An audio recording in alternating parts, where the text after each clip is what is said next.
Dag kerels, welkom by Blokman Basics. My naam is Eduardo Kom en ek is van Boer en Butcher. Hier langs my het ons 'n beesvoorkwart.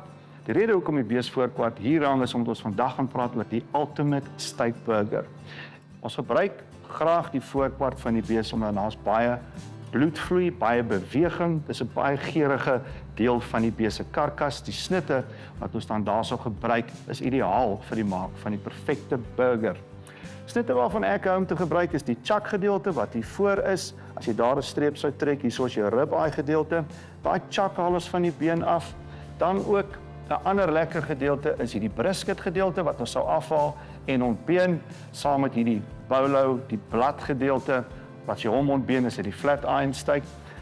As ons oor sou beweeg na hierdie kant toe, het ons reeds van hierdie snitte van die been afgehaal vir julle in terme van vetinhoud. So 10% vet tot en met 20%, ek sou sê nie vreeslik meer as dit nie, want dan kan jou burger moontlik uitmekaar uitval. Baie ouens is geneig om krummels of eierwitte of bindmiddels in hulle burger te sit. Dis werklik nie noodsaaklik nie. Dit is 'n mite dat dit 'n noodsaaklikheid is wanneer jy skoon beesvleis gebruik en bymekaar pers. En nie niks nonsens daarin werk nie. Hoef jy nie bindmiddel in te werk nie. Ons gebruik by my hierso by Boer en Butcher sommer 'n druk hom by die hand met 'n burger press soos wat hulle sou sê.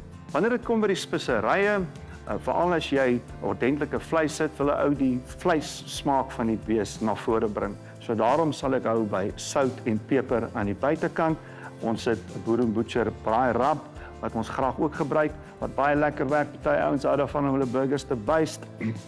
Ander hou weer daarvan plain. Ons het 'n lekker basting sous ook. So hierso het ek reeds snitte wat ons gemaal het met speserye in hier voor my. En ek gaan net gou vir julle wys hoe jy dan nou 'n burger sou vorm en druk. Die dikte daarvan hang van jouself af. Ek hou van 'n groot burger, so ten minste 200 gram. Want onthou, hierdie is steaksnitte, dis bees steaksnitte. Ek gaan dan net vir ons hier so 'n balletjie maak en jy kan jou burger ook net met jou hand druk. Jy het nie 'n burger press noodwendig nodig nie. Ons gebruik dit nou maar hier in die slaghuis omdat ons heelwat van hulle moet druk.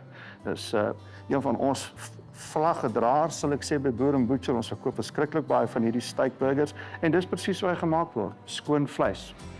Geen batch packs of bindmiddels of van enige aard nie. Dit is net skoon beesvleis uit die voorkwart uit.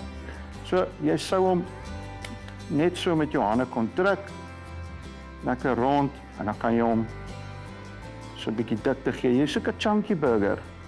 Jy soek 'n chunky burger, soos ek sê, hy wil hom so half pinkerig in die middel hê. Soos ek gesê het, hier by ons het nou die patty presses, so ons gebruik hulle en dis maklik bekombaar hierdie burger presses. En dis ook 'n handige ding, lekker ding om in jou kombuis te hê. So daar is hy dan. 'n Prima steakburger uit die voorkwart van die bees uit. En asseblief mense, moet hom nie doodmaak op die kolle nie. Maak hom net skrik. Sout en peper hom as jy wil aan die buitekant. En bederf jou gaste. Sien julle volgende keer.